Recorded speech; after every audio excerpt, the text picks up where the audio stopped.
तिवारी अपहर सत्यम सावरिया recording studio.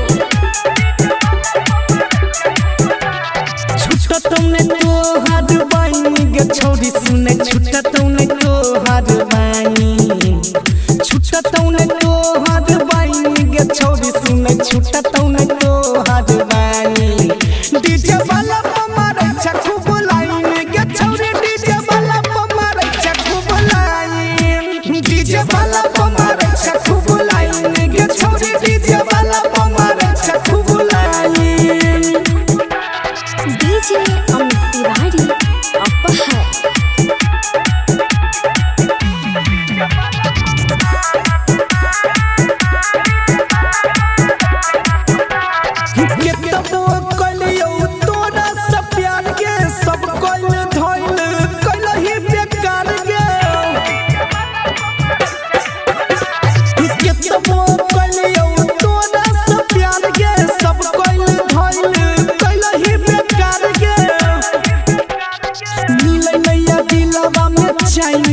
छौरी मिलै नैया दिलवा में चाहिए डीजे वाला हमारे छकू बुलाइन गे छौरी डीजे वाला हमारे छकू बुलाइन डीजे वाला हमारे छकू बुलाइन गे छौरी डीजे वाला हमारे छकू बुलाइन।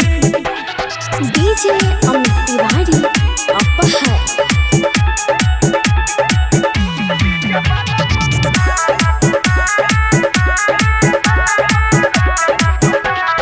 निक निक गाना डीजे पर बजल कोमर हिलावत में छौरा पटल निक निक गाना डीजे पर बजल कोमर हिलावत में छौरा पटल